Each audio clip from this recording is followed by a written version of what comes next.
Hello বন্ধুরা, good morning to Siliguri. আমরা কালকে সন্ধ্যাবেলায় চলে এসেছি শিলিগুড়ি 7টা থেকে 8টার মধ্যে। তো কালকে আর ভিডিওটা করা হয়নি, কালকে একটু তাড়াহুড়ো ছিল, তার জন্য আজকে সকালবেলা উঠে ভিডিওটা করতে হচ্ছে। আর এখন বাজে হচ্ছে সকাল 7টা। আমরা বেরিয়ে যাব হচ্ছে তোমার 500 কিলোমিটারের ওপরের জার্নি আছে। তো আমাদের কাঁচরাপাড়া ঢুকতে ঢুকতে টাইম লাগবে হচ্ছে 7টা থেকে 8টা দাঁড়িয়ে। এবং দেখা যাক তোমাদের রাস্তায় আর কি কি ভিউ বা ডিটেলস শেয়ার করতে পারি, তাহলে সেগুলো তোমাদের সঙ্গে শেয়ার করব। তো ওইখানে সব গোছানো ফাছানো কমপ্লিট। আমি জ্যাকেটটা পরবো, হেলমেটটা পরবো, পরে তোমাদের ব্যাগটা গাড়িতে বাঁধতে হবে। তো বেঁধে তোমাদের বেরিয়ে যাবো। দেরি না করে আমরা তাড়াতাড়ি বেরিয়ে পড়ি সকাল সকাল। চলো, টাটা, দেখা হচ্ছে মোটো ব্লগিং সেটআপে। বন্ধুরা, আমরা বেরিয়ে পড়েছি। সকাল এখন বাজে হচ্ছে 7:30, আর আমরা বেরিয়ে পড়েছি হোটেল থেকে। এই হচ্ছে হোটেলের পার্কিং, আর এই হচ্ছে পথমরা দাঁড়িয়ে আছে। এখন মেরে দিয়েছি ম্যাপে বাগডোগরা। তো বাগডোগরা যাবো। বাগডোগরা এখান থেকে 13 কিলোমিটার। তো আমরা মেন রোডে উঠে গেছি শিলিগুড়ি, আর এখান দিয়ে বাগডোগরা হয়তো 13-14 কিলোমিটার হবে। বাগডোগরা যাবো, তারপর বাগডোগরা থেকে ইসলামপুর মারবো, আর না হলে আমাদের ফুলবাড়ির রাস্তায় ঢুকিয়ে দেবে বোতল বাড়ি। তো অনেকটা এক্সট্রা ঘুরে ঘুরে তারপর যেতে হবে। তো ওই রাস্তাটা অ্যাভয়েড করার জন্য আমরা বাগডোগরা মেরেছি। বাগডোগরা থেকে আমরা নিয়ে গেলাম ইসলামপুর, সোজা তোমার চলে যাবে বহরমপুর, কৃষ্ণনগর, শান্তিপুর। তো আমাদের একটু জার্নিটা কম হবে। তো চলো আমরা সামনে এগোতে থাকি। এই তো এদিকে।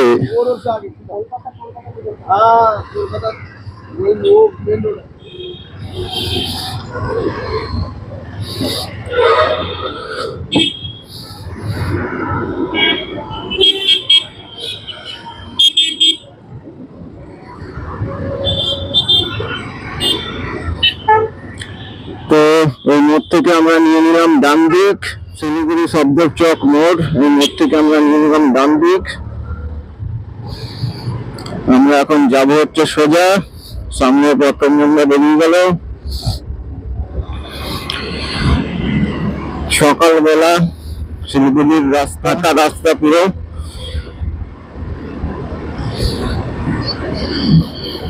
এখন এনার্জি লেভেলটা সেই আছে। তো চলো যতটা চালানো যায়। মোটামুটি 100 কিলোমিটার পর একটা রেস্ট নেব। Siliguri court, Siliguri district hospital, Darjeeling মোড় সব হচ্ছে ডান দিকে চলে গেল। আর আমরা নিয়ে নিলাম সোজা।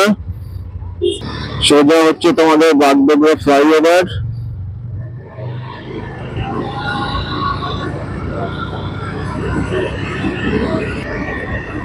বাগডোগরা হচ্ছে বাদিকে 11 কিলোমিটার, দার্জিলিং 77, দার্জিলিং সেবক 22। তো আমরা চলে এসেছি ভানুভক্ত চক। এখান দিয়ে নিয়ে নেবো হচ্ছে সোজা। আচ্ছা, সামনে লেখা আছে তোমার বাগডোগরা 10 কিলোমিটার, দার্জিলিং 76, সেবক 21, আর গ্যাংটক ডান দিকে 119 কিলোমিটার। এটা হচ্ছে মল্লাগুড়ি। সামনে লেখা আছে দেখো কার্শিয়াং 45 কিলোমিটার, দার্জিলিং 77, বাগডোগরা সোজা, কলকাতা এখান দিয়ে 578 কিলোমিটার সোজা। বন্ধুরা, সামনে লেখা আছে welcome to Asian highway 02, Phulbari হচ্ছে বাদিকে, বাগডোগরা সোজা, কলকাতা সোজা। তো চলো আমরা সামনের দিকে এগোতে থাকি।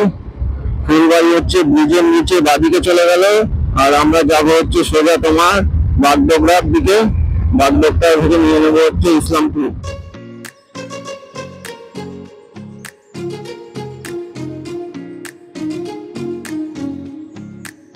বন্ধুরা, এদিকে দেখো ডান দিকে হচ্ছে এয়ারপোর্ট লেখা, সোজা শিলিগুড়ি।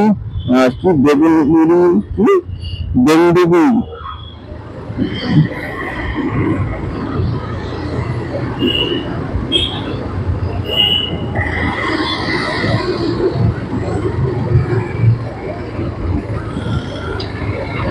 হচ্ছে তোমাদের বিহার মোড়। এই উপরে হচ্ছে তোমাদের বাগডোগরা ফ্লাইওভার।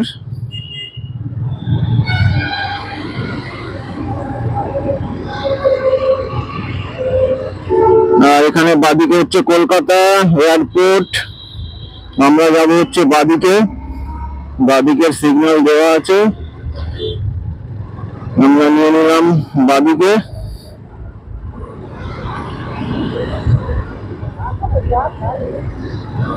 চলো সামনে সামনে চলো।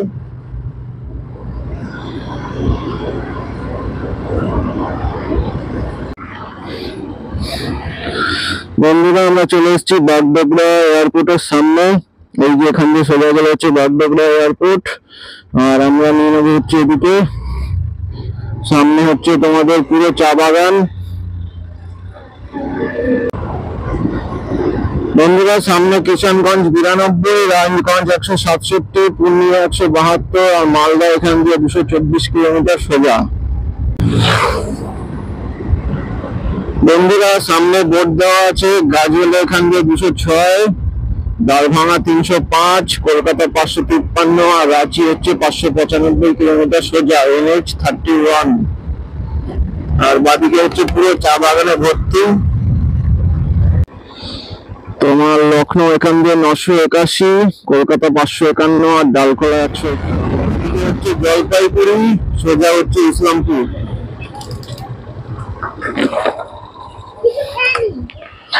আমি আসলে বুঝতে পারলাম না।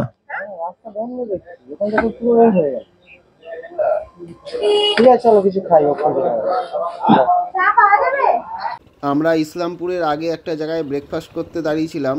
আমাদের ব্রেকফাস্ট কমপ্লিট হয়ে গেছে আর আমরা বেরিয়ে গেছি ইসলামপুরের দিকে।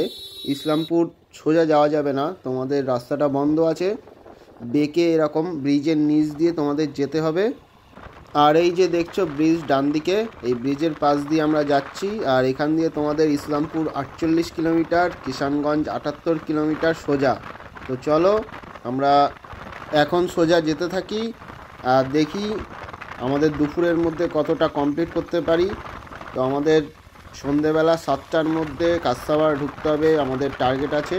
তো চলো দেখি কতটা কি কমপ্লিট করা যায়।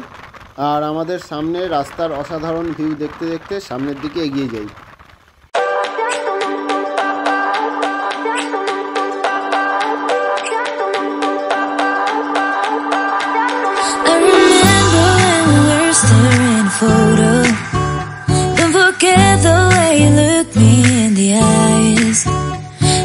Keep you in my heart is where you are. I still think of you, I want you coming back. I remember when we were staring photo. বন্ধুরা আমরা কিষানগঞ্জের খুব কাছে চলে এসেছি। আর সামনে যে আমরা এন্টার করছি এটাই হচ্ছে তোমাদের কিষানগঞ্জ। সামনে দেখতে পাচ্ছ পুলিশ ব্যারিকেড করা আছে, এটাই তোমাদের কিষানগঞ্জ। আমরা এখন কিষানগঞ্জ পার করছি। আমরা এখনও পর্যন্ত টাইম এবং স্পিড খুব ভালোভাবে মেনটেন করে সামনের দিকে এগিয়ে যাচ্ছি।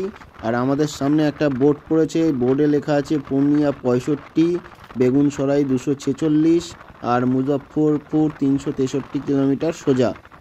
তো আমাদের সামনে পড়েছে একটা ডান দিকে ব্রিজ, এই ব্রিজের পাশ দিয়ে আমরা নিয়ে নেব হচ্ছে সোজা। আর আমাদের এখনও পর্যন্ত যা যাত্রা হচ্ছে খুব ভালো হচ্ছে, কোনো অসুবিধা নেই। রাস্তা 50% খারাপ আছে এটা ঠিক, কিন্তু আমাদের রাস্তায় যেতে কোনো অসুবিধা হচ্ছে না। তো চলো সামনে এগোনো যাক।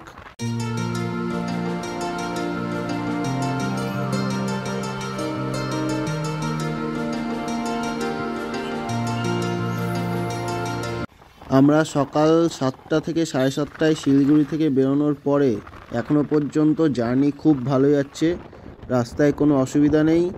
রাস্তা মোটামুটি ভালোই বলতে পারো, মানে 50% থেকে 60% খারাপ আর 40% খুবই ভালো। তো আমাদের সামনের দেখো বোর্ডে আছে ডালখোলা 1 কিলোমিটার, রায়গঞ্জ 47 কিলোমিটার আর ফারাক্কা এখান দিয়ে 163 কিলোমিটার সোজা।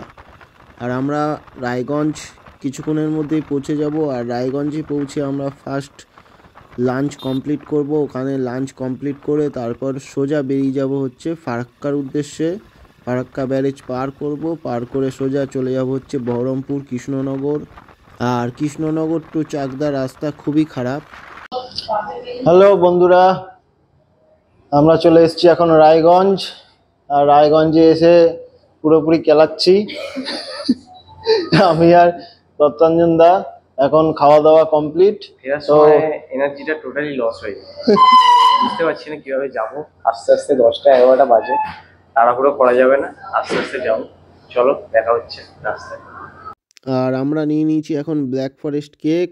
এখন কেক খাওয়া চলছে। আর কেক খেয়ে আমরা সোজা বেরিয়ে যাব হচ্ছে ফারাক্কার উদ্দেশ্যে। আর আমরা দুপুরে লাঞ্চে নিয়েছিলাম হচ্ছে রুটি, সবজি, ডাল, ভাত, একটা তরকারি, এটাই নিয়েছিলাম। ভাতটা খুব অল্প নিয়েছিলাম যাতে রাস্তায় আমাদের ঘুম না পায়, তার জন্য রুটিটা বেশি নিয়েছিলাম। লাঞ্চে মাস্ট রুটি নিতেই হবে। আমরা চলে এসেছি ফারাক্কা ব্যারেজ। ডান দিকে দেখতে পাচ্ছ ফারাক্কা ব্যারেজ, আর ওপাশ দিয়ে তোমার বড় বড় ট্যাঙ্কারগুলো আসছে। আর ডান দিকে দেখে নাও পুরো ফারাক্কা ব্যারেজ। এখন তোমার ট্রেন যাচ্ছে না। জীবনে দ্বিতীয়বার ফারাক্কা ব্যারেজের উপরে নিজের গাড়ি নিয়ে, নিজের বউকে নিয়ে ড্রাইভ করছি। এটা একটা অসাধারণ ফিলিংস। তোমরা যতক্ষণ না এই গাড়ি নিয়ে আসবে ততক্ষণ এই ফিলিংসটা বোঝানো যাবে না। আর আমি তোমাদের পুরো সিকিম সিরিজ কিভাবে কমপ্লিট করেছি, কার কাছ দিয়ে পারমিট নিয়েছি, কোন হোটেলে থেকেছি, সব ডিটেলস এই ভিডিও ডেসক্রিপশানে পেয়ে যাবে। তো তোমরা ওখান দিয়ে দেখে নিও। আর তোমাদের অসংখ্য অসংখ্য ধন্যবাদ যে তোমরা আমার এই সিকিম সিরিজটায় এত ভালোবাসা দিয়েছো, সাথে থেকেছো, পাশে থেকেছো। তো তোমাদের জন্য 2024-এর মার্চে আবার নর্থ সিকিম প্ল্যান করব। তো এইভাবেই সাথে থেকো, পাশে থেকো। আর ভিডিওগুলো লাইক করো, শেয়ার করো, সাবস্ক্রাইব করো, আর বন্ধুবান্ধবের সঙ্গে শেয়ার করে দিও। তো চলো আমরা এখন ফারাক্কা ব্যারেজ পার করব, পার করে সোজা চলে যাব। এখন সন্ধে হয়ে আসছে। আর আমাদের টার্গেট সন্ধে 8টার মধ্যে কাস্তাপাড়া ঢুকতে হবে। আর আমাদের টোটাল সিকিম সিরিজে তোমাদের যারা প্রথম যাচ্ছ তাদের প্রথম প্রবলেম ফেস করতে হবে হচ্ছে শিলিগুড়ি থেকে যখন তোমরা লাস্ট গ্যাংটকে উঠবে 11 কিলোমিটার তখন। তারপর গ্যাংটক থেকে নাথুলা, নাথাং, রাভাংলা থেকে পেলিং, টোটাল ভিডিও দেওয়া আছে। আগে সব ভিডিও চেক করে নিও, তারপর সিকিমের উদ্দেশ্যে রওনা দিও।